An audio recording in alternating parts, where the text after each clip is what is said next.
Eu queria iniciar comentando um pouco o meu título, né?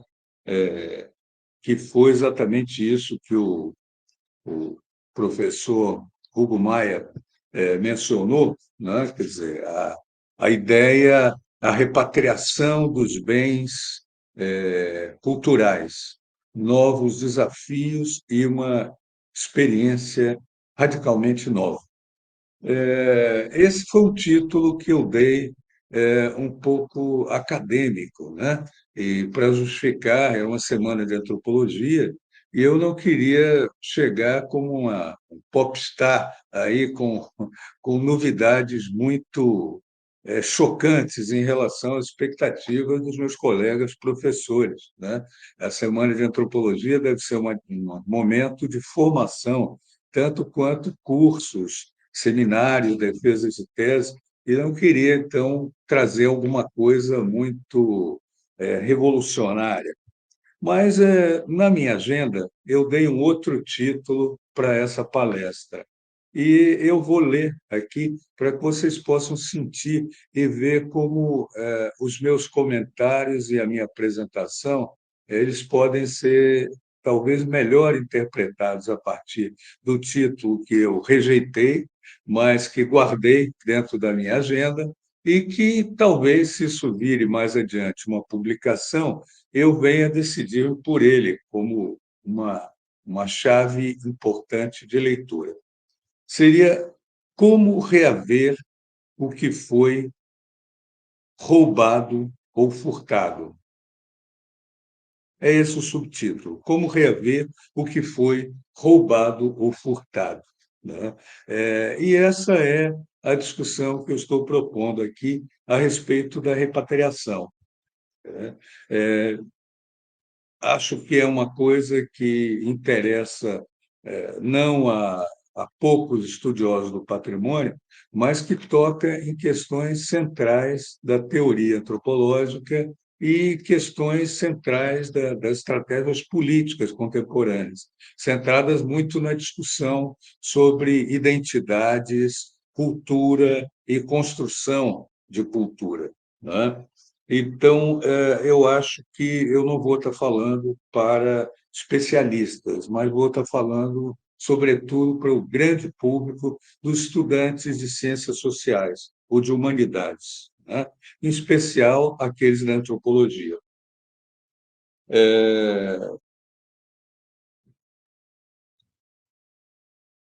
Eu acho que a ideia de repatriação ela acaba sendo muito entendida no nosso meio, no meio da antropologia, da sociologia, como alguma ideia muito nova, muito inspiradora e até um pouco revolucionária, né? Nós enxergamos nela uma certa tendência libertária, uma utopia em andamento, né?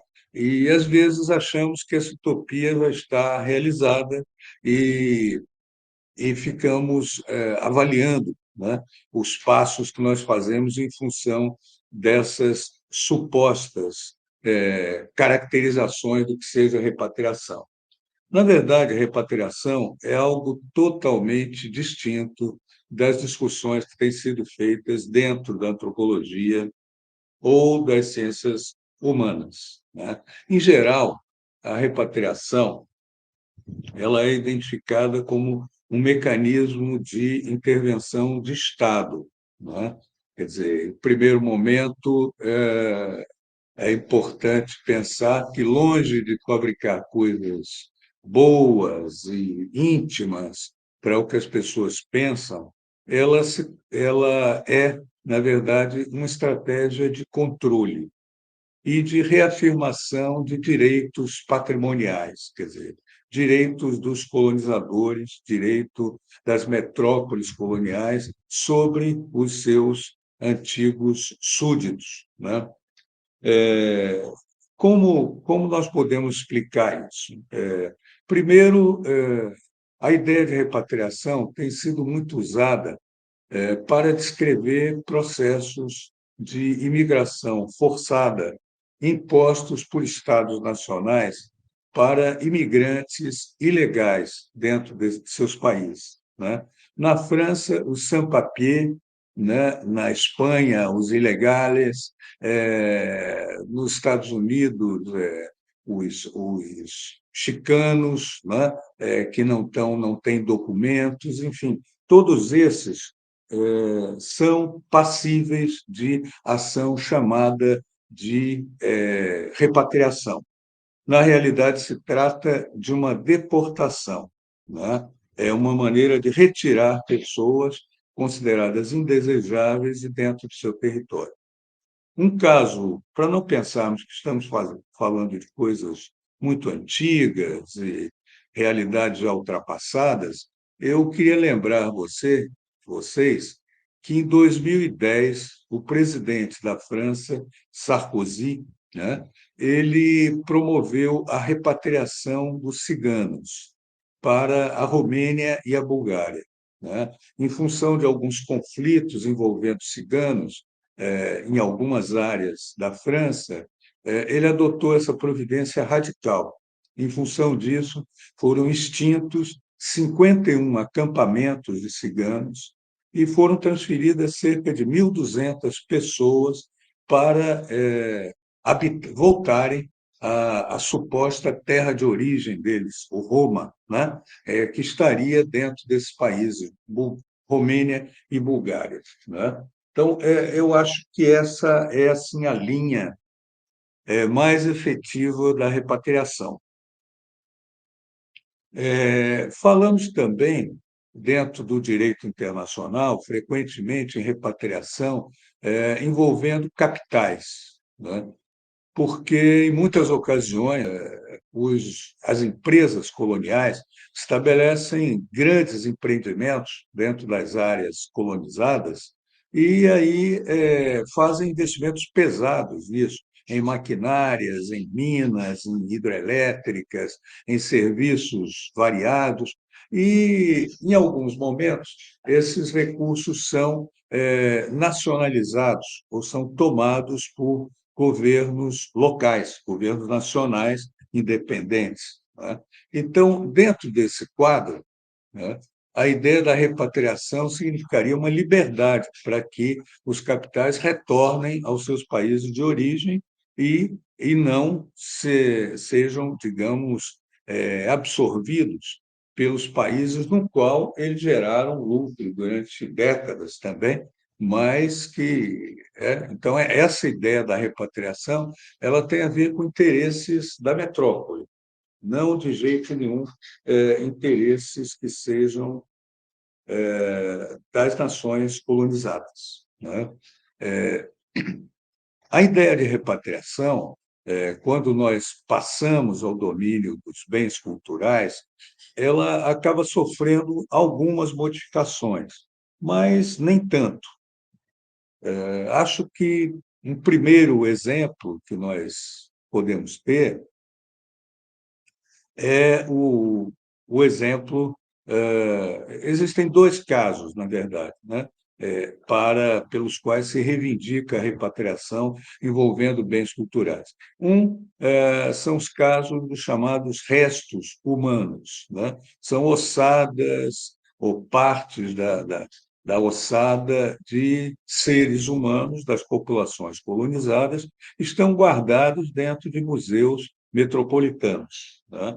Então, essa é uma primeira vertente de repatriação. Se fala em repatriação em relação a isso. Uma outra vertente também são os chamados casos de roubos, né? Apropriação indébita, né? Para usar a linguagem policial mais cotidiana, né? E as apropriações indébitas são, na verdade, o que mais faz a história dos grandes museus europeus e americanos também, né? Se nós formos pensar em relação a isso, se fala em repatriação no caso de materiais que foram do Antigo Egito, né? múmias, sarcófagos, enfim, estátuas, estelas, né? Que foram capturadas e trazidas pelo exército napoleônico que invadiu o Egito, né?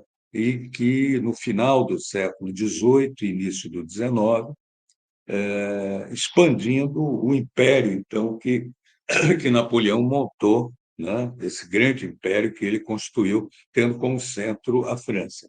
Tá? Nessa ocasião, foram retirados esses materiais de dentro das pirâmides e muita coisa foi levada diretamente para a França quando o exército colonial voltou para a França. Né? O Museu do Louvre é beneficiário desse saque, né? E ele contém uma quantidade imensa de objetos que vêm do Egito Antigo e que permitem entender muito da religião, do mundo que era os antigos egípcios, do antigo Egito, né? Eu acho que essa é uma característica que nós vamos ver, né? O Louvre, recentemente, o governo francês levantou, né, coisa de mais de uma década já, o governo francês levantou as possibilidades de devolução de peças para os países de origem, né? No caso, não são comunidades tribais, mas são países, né? O Egito, nação, que tem assento na Organização das Nações Unidas, o Egito demanda a restituição desses objetos à República Francesa. Né? Até hoje, nada caminhou nessa direção, embora tenham havido algumas manifestações favoráveis a isso e algumas iniciativas de governos franceses anteriores, nada chegou realmente a caminhar em termos de devolução. Uma peça em especial, a Pedra da Roseta, é muito interessante para nós pensarmos essa história de saques e disputas entre governos coloniais. Essa é uma pedra famosa na história porque ela continha inscrições em hieróglifos, né, quer dizer, a linguagem escrita dos antigos egípcios, e também a sua tradução linear em grego antigo. E numa outra língua também copta, que também fazia parte, estava em uso na mesma região. Mas o grego antigo era conhecido de vários especialistas, estudiosos, então foi, de certa forma, a Pedra Roseta foi o elemento mais importante para permitir o conhecimento das populações que viviam no Egito Antigo, né? Da sua estrutura de poder, religião, costumes, etc. Né? Essa pedra ela foi intensamente disputada porque os franceses dominaram uma parte do Egito, né? Mas depois da derrota de Napoleão, o exército inglês retomou essa área, né? E então, em determinado momento, houve uma disputa entre generais franceses e ingleses quem seria o dono da Pedra da Roseta, né? No final, claro, Napoleão foi derrotado. Isso foi para o exército inglês e chegou ao Museu Britânico, onde ela está até hoje. A Pedra da Roseta nunca saiu de lá, em hipótese alguma. Só em um período, nem durante o bombardeio de Londres, durante a Segunda Guerra Mundial, ela foi retirada durante um período muito curto, né? Mas só por razões táticas ali. Mas logo regressou ao lugar, inclusive até obras de tratamento, etc., eles realizam no local, né? Para dar uma ideia de que o objeto está dentro de um nicho intocável. Né? É, essa peça ela tem sido também objeto de reivindicação pelo governo egípcio, mas, como as outras que mencionei, não tem nenhum sinal de que isso venha a ocorrer. Um outro conjunto de objetos também famosos que são mencionados nas caso das repatriações são os mármores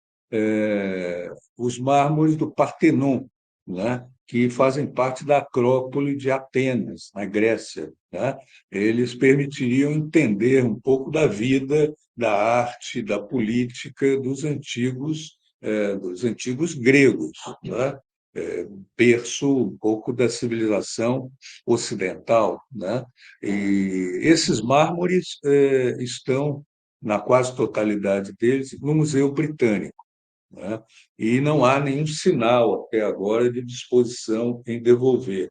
Muito recentemente, o Papa Francisco, né, devolveu ou anunciou que iria devolver alguns pequenos mármores que estavam no Vaticano. E, em função disso, houve uma mudança de tom dentro da argumentação do Museu Britânico, e era no sentido de dizer que eles pretendiam compartilhar também os seus materiais, né, os mármores que tinham, não só com os ingleses, mas também com os egípcios. Mas não esclareciam qual seria a forma. E diziam que estavam estudando a melhor forma de fazer isso. Acho que a única forma que parece viável sobre isso é a chamada repatriação digital, quer dizer, reproduzir em condições muito adequadas, até tridimensionalmente, os objetos e deixá-los também acessível em algum museu egípcio, em algum museu, nesse caso, grego, né? Mas isso não desloca a posse do objeto, que continuaria fisicamente localizado no Museu Britânico. Existem muitos outros casos, assim, eu não vou me detalhar sobre isso, mas aí que marca um pouco essa perspectiva patrimonial e colonial em relação a esses produtos, né? Existiram casos também famosos, né, em relação a isso, com a população maori da Nova Zelândia, né? No final do século XIX, um inglês que participou das tropas que fizeram repressão a um levante dos Maori contra a dominação inglesa, ele desenvolveu um costume de reunir cabeças maori, né? Cabeças tatuadas maori. E ele formou uma coleção notável aí, e que tinha muito destaque, de 35 cabeças maori. Ao final, ele acabou vendendo esse material já no século XX, né? Ele acabou vendendo esse material para o Museu Nacional de História Natural dos Estados Unidos, Museu Americano de História Natural, né? Bom, eu acho que uma outra linha, então, pelo lado dos roubos, né, e furtos, é difícil imaginar efetivamente a repatriação de bens culturais, né? Ou pelo menos nada está estabelecido em relação a isso. Uma segunda via de abordagem é dos restos humanos, né? Existiu uma convenção chamada, conhecida através das siglas, que é NAGPA, que é a Convenção Americana de 1995 sobre proteção aos túmulos e restos funerários dos indígenas americanos, tá? Essa foi uma convenção bastante importante, né? Os Estados Unidos já possuíam, nessa altura, museus indígenas com bastante visibilidade e indígenas também participando como curadores desses museus. Então, o contexto cultural já exigia uma medida de força em relação a isso, né? O Museu de História Natural dos Estados Unidos, sediado em Nova York, ele tem, ou tinha, 2.200 ossadas humanas. Não eram só de índios norte-americanos, né? Na verdade, inclusive, os maoris estavam dentro desse conjunto, as cabeças maori desse conjunto. Mas essas peças deveriam, a partir de 1995, terem sido devolvidas. Em 30 anos, no entanto, muito pouco disso foi realizado.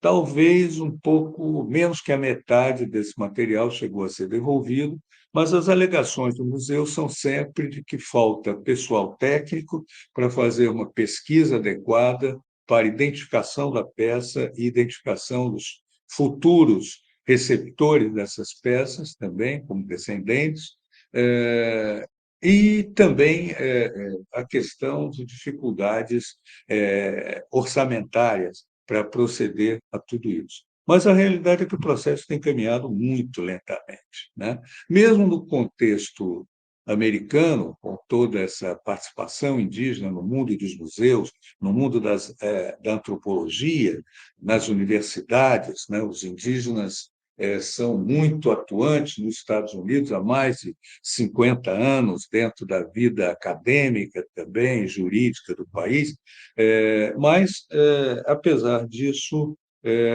eu queria mencionar um caso, né, mais recente, de um bebê, né, um bebê que foi encontrado, um bebê que seria originariamente não de populações colonizadas diretamente, mas que era um fóssil de 12 mil anos, né? Ele foi encontrado e esse fóssil foi, então, objeto de muita pesquisa, né? E não houve, de nenhuma maneira, a devolução dele, embora ele tivesse situado dentro de território dos índios Krau, né? E houvesse alguns contatos com os indígenas, e os indígenas sugeriam que o único destino razoável para aquele bebê seria, para aquela criança, seria realmente que ele fosse sepultado segundo os costumes da sua tribo. No entanto, a lei de proteção aos túmulos, ela já implica em si uma série de condições para permitir que ela seja violada. E uma delas é que ela só se aplica a terras federais, isto é, às reservas indígenas. E ela só se aplica também a instituições que são diretamente financiadas pelo Estado. Então, as instituições privadas, era o caso, esse bebê foi encontrado numa fazenda pertencente a uma família particular e foi sempre, vamos dizer, estudado através de mecanismos não estatais, não de instituições estatais. Então, nesse caso, não há qualquer possibilidade de se viabilizar o que era a sugestão dos indígenas quanto ao enterro desse dessa pessoa, né? Essa pequena pessoa.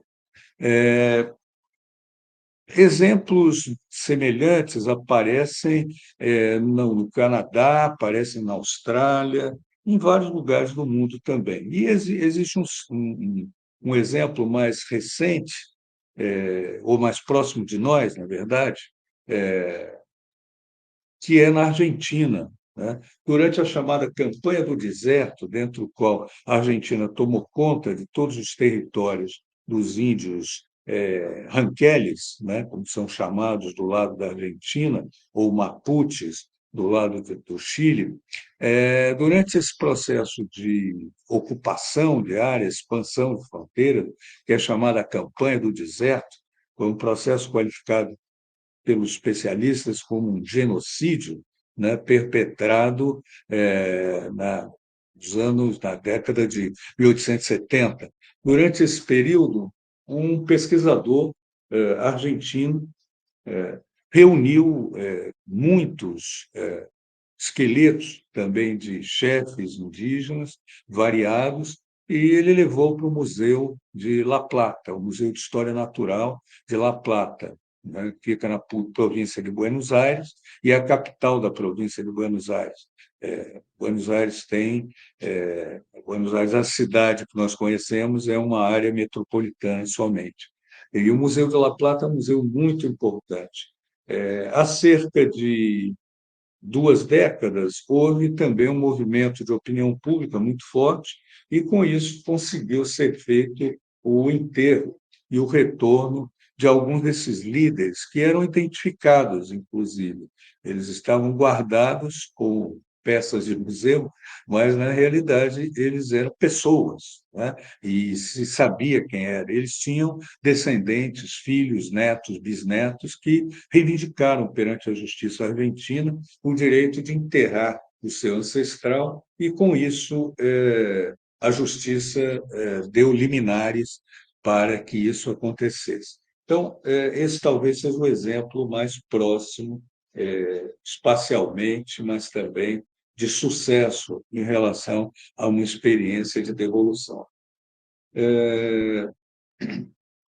Acho que nada, isso é importante constatar, nada há de muito claro em termos da legislação internacional quanto aos direitos das comunidades de origem. Quer dizer, aqueles objetos que são tomados, seja na ação direta do roubo, seja na ação do furto, que não é com violência, mas, de qualquer maneira, esses objetos não se resguarda os direitos das populações originárias que os produziram, né?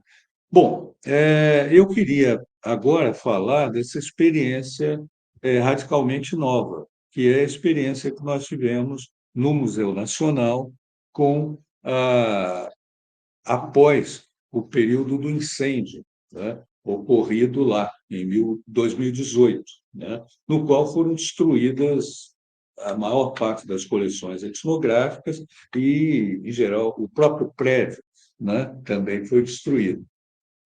Eu falo enquanto curador da etnologia, isso quer dizer que eu não vou tratar de aspectos como os restos humanos, que resguardam a antropologia biológica, um outro setor, ou, de certo modo, também a arqueologia, né, que trabalha com escavações, né, objetos encontrados soterrados, né.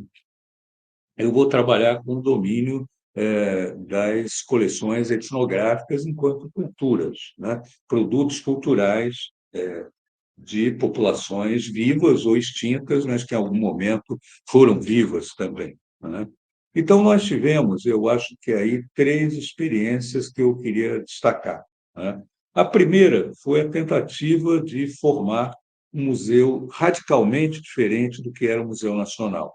Abandonar a ideia de reconstruir um museu com uma postura colonialista, com uma postura de tomar objetos e pouco falar sobre eles, para criar uma situação em que nós íamos trabalhar com a formação de coleções pós-coloniais, coleções que seriam doadas pelos próprios indígenas e seriam descritas, analisadas, refletidas por eles, né? Fariam parte das suas políticas de memória e resguardariam, assim, a sua privacidade e serviriam exatamente aos seus propósitos atuais, né? Seria de potencializar ao máximo o seu protagonismo cultural, né? A marca desse trabalho tem sido sempre procurar obter sobre os artefatos que nós reunimos. Nesse momento, já estamos próximos de 3.000 objetos, né? Mas, então, pegar a maior quantidade possível de informação sobre eles, né? Informações que seriam dadas pelos próprios indígenas. O nome na língua, as funções rituais, a quem pertenceu, quem usou, as histórias que estão conectadas com aquele objeto, as histórias que envolvem, inclusive, as violências coloniais também são resgatadas. Então, era uma maneira de dar uma voz plena aos indígenas para falarem o que pensam e o que querem, tomando como ponto de partida coleções e objetos concretos, né? Essa foi a primeira linha de atuação nossa, né? E acho que caminhamos bem nesses 5 anos, já tendo refeito com muitas coleções, algumas coleções, né, de alguns povos com quais temos mais parceria, como os Guarani Kaiowá, os Ticuna, os Carajá, os próprios Tupinambás também, enfim, vários povos com os quais estamos trabalhando no sentido de reformular e fazer renascer a coleção do Museu Nacional, mas uma coleção totalmente distinta da outra. Empregar o termo renascer é uma expressão correta. Não se trata de recompor uma coleção, não é isso. Se trata de renascer, se trata de construir uma coleção segundo princípios e objetivos muito diferentes. Então, esse é a nossa marca dentro dessa linha curatorial que assumimos já há 5 anos e que já permitiu restabelecer, né, um conjunto apreciável de, de, de artefatos. Né? Uma segunda linha de trabalho bastante importante é aquela que trabalha com a repatriação digital de objetos existentes dentro de museus europeus. Né? Nesse caso, temos uma equipe trabalhando com isso, né? Alguns pesquisadores dedicados bastante a isso, entre eles a Renata Curso Valente, antiga antropóloga do Museu do Índio, mas trabalha conosco já há cerca de 4 anos, e nessa perspectiva, e outros pesquisadores do próprio museu e de fora também. Né? Eu acho que esse trabalho ele tem uma importância muito grande, porque, em alguns casos, esses materiais que estão em museus europeus são desconhecidos das gerações atuais de indígenas. Os indígenas que estão nas aldeias hoje, muitas vezes, não conhecem algum desses objetos. Então, nós fazemos um retorno digital desse material através de organizar banco de dados e sites que possam ser acessados a partir das próprias aldeias indígenas, é uma maneira muito importante de produzir também um reempoderamento deles em relação à sua cultura e que possam repensar até os próprios elementos da sua cultura, retomar práticas antigas e, enfim, criar práticas novas, mas dar um novo fôlego e uma nova vida aos rituais e à vida dessas populações.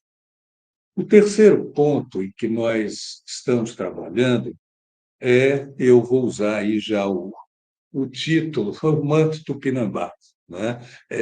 Que é uma peça que foi doada, quer dizer, foi doada, mas ainda não chegou aqui no Museu Nacional. Ela foi doada pelo Museu Nacional da Dinamarca no ano passado e é uma peça de 400 anos atrás. Né? É um dos mantos que eles têm, ainda não estabeleceram precisamente a origem, mas, ao que parece, ele veio dentro do material do gabinete real, né? Eram materiais pertencentes ao soberano, e eles foram doados, estão sob a guarda do museu.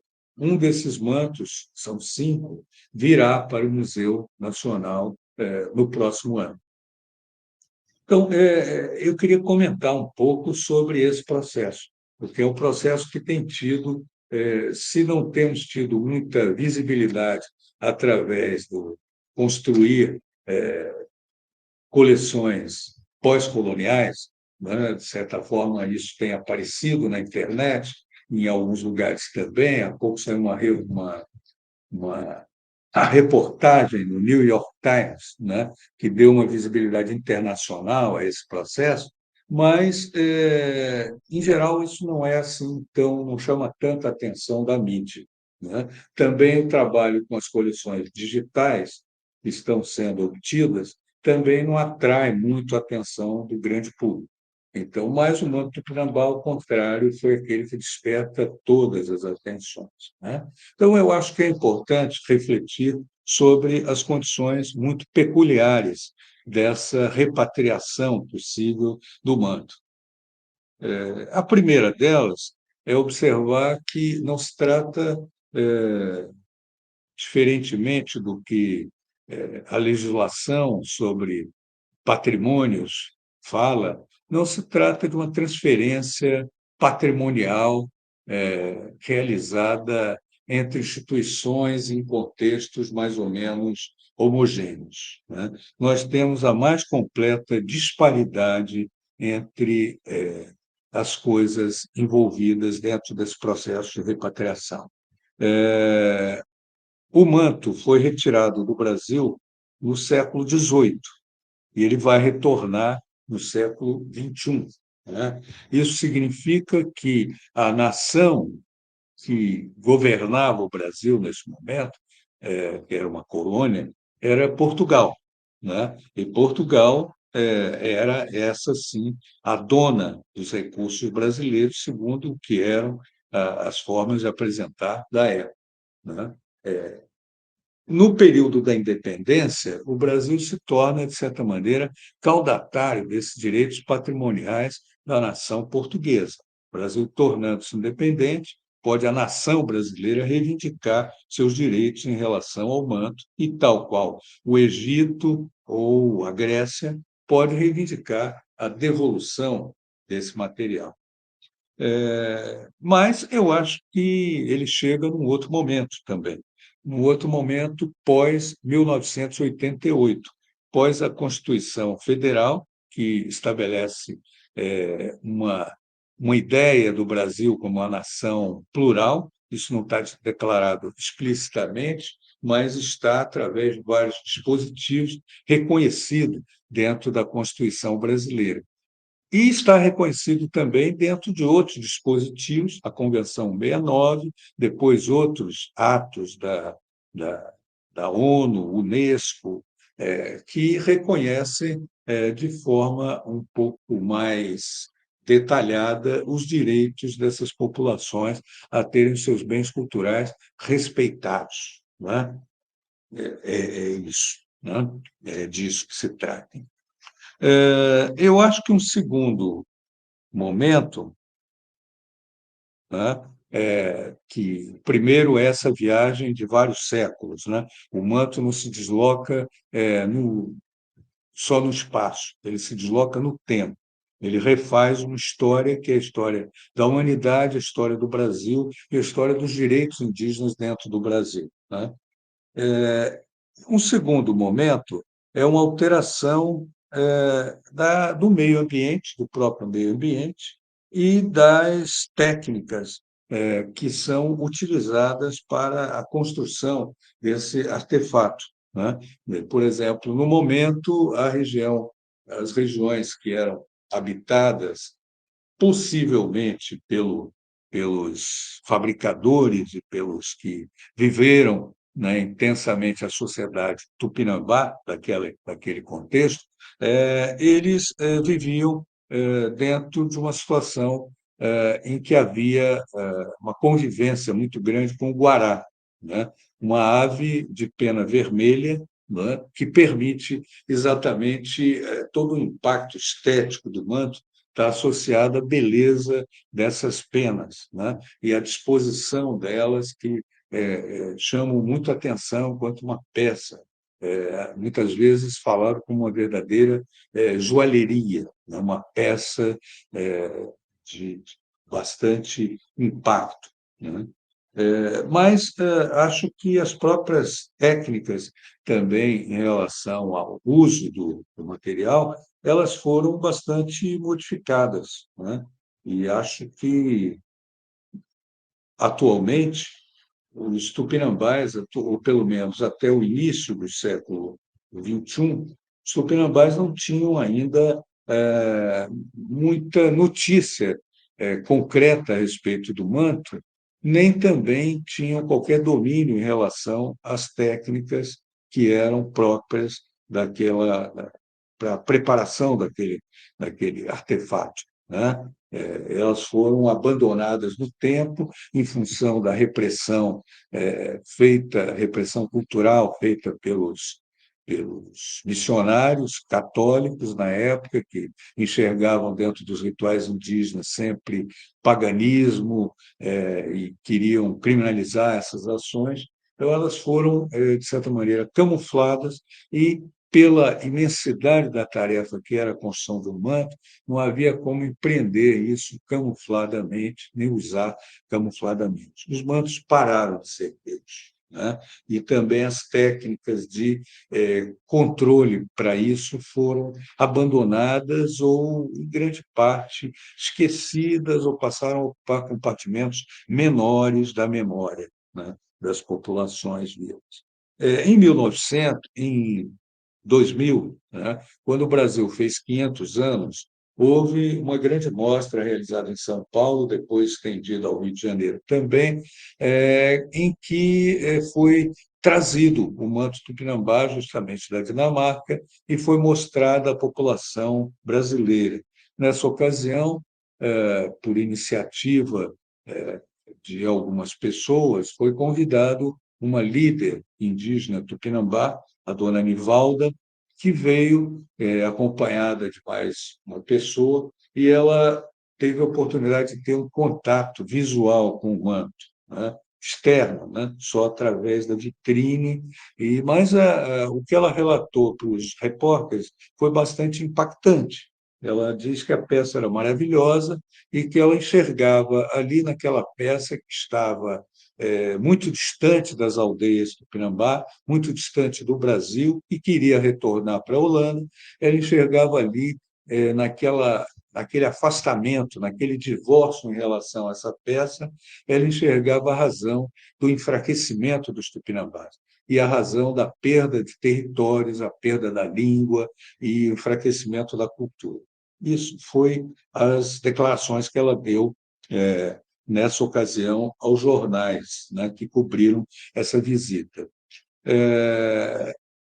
Mas não houve nenhum avanço em relação, depois do retorno da dona Nivalda, em relação a se articular alguma coisa como o retorno do manto, nem mesmo aconteceu uma retomada em termos de outras técnicas que pudessem refazer o que era o manto com tecnologias mais atuais, né?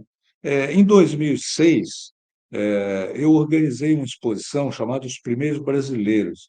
Foi exibida na primeira vez em Recife, no Forte das Cinco Pontas, e uma parte dessa exposição falava sobre o manto tupinambá, como ele era, né? Tinha algumas imagens extraídas de Debris, um famoso cartógrafo e, e também gravador, né?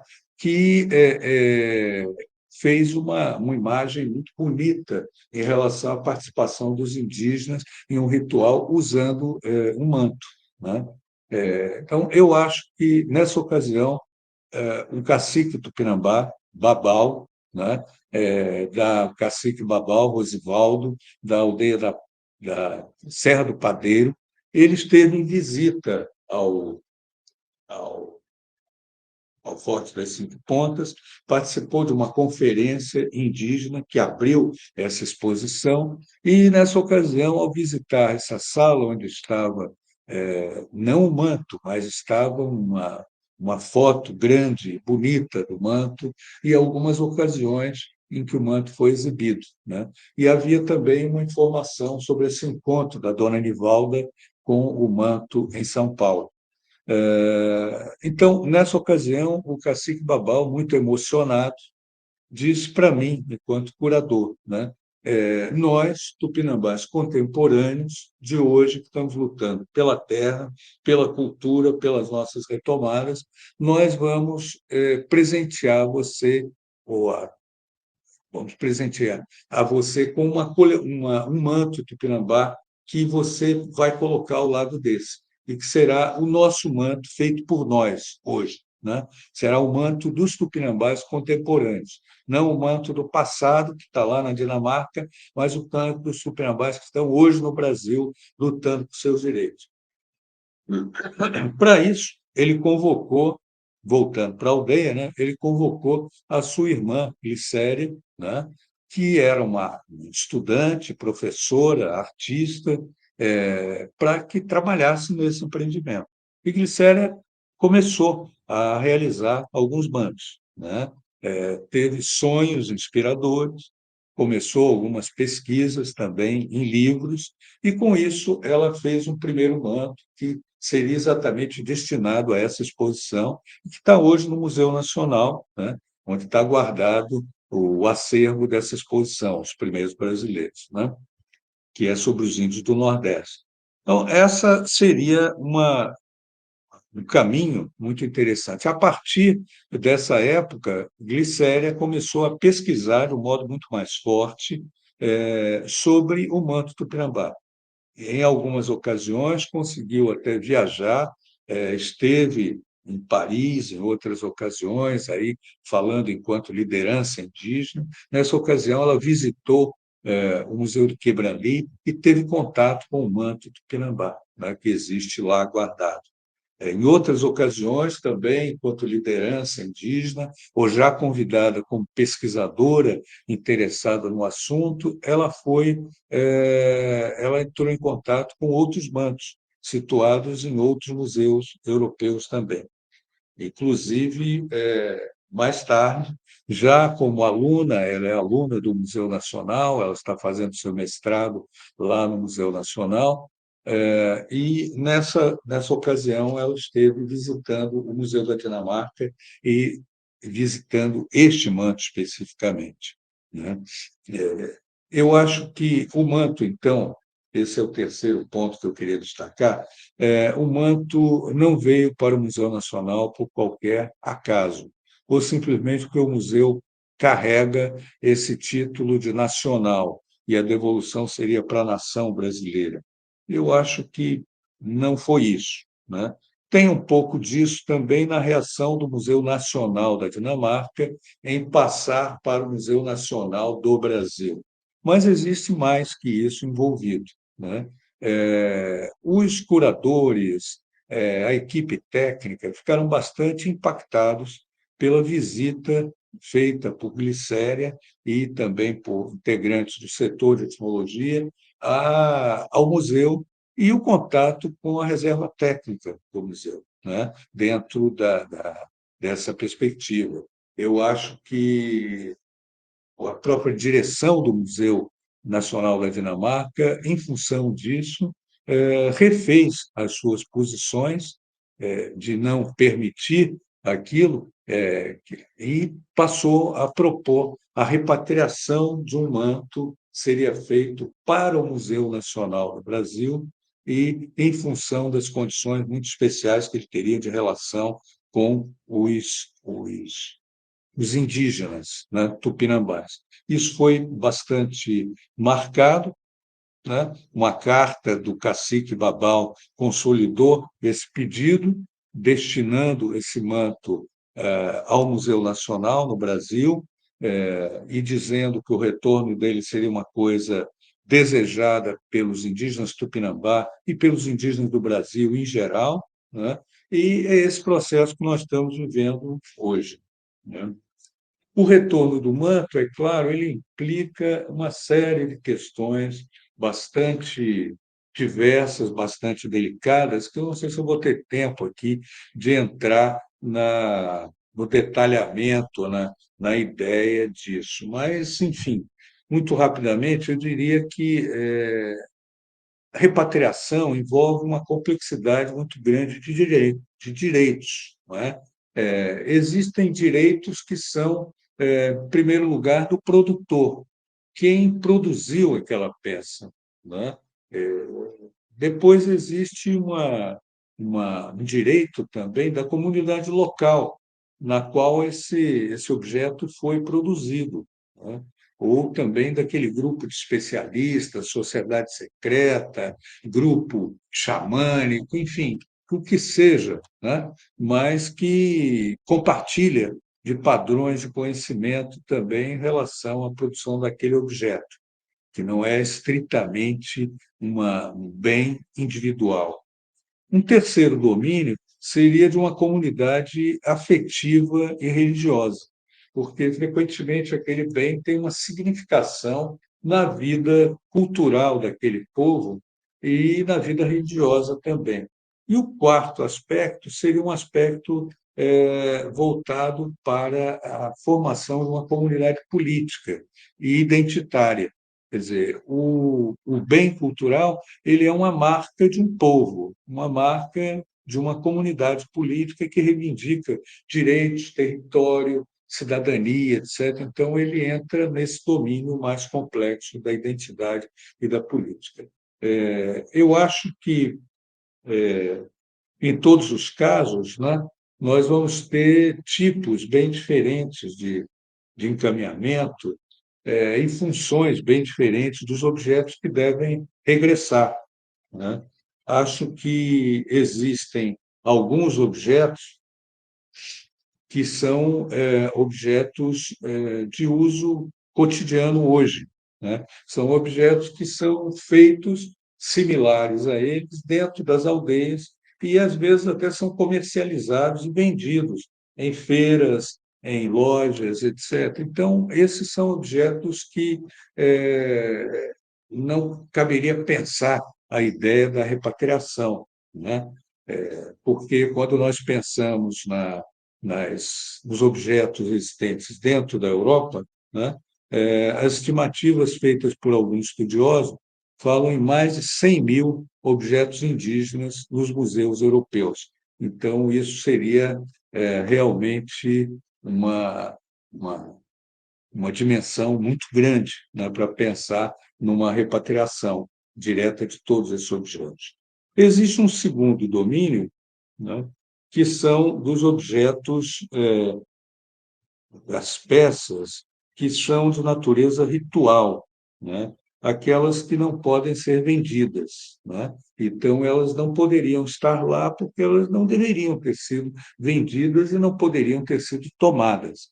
Esse é um grupo que claramente a repatriação se coloca como importante, como essencial, né?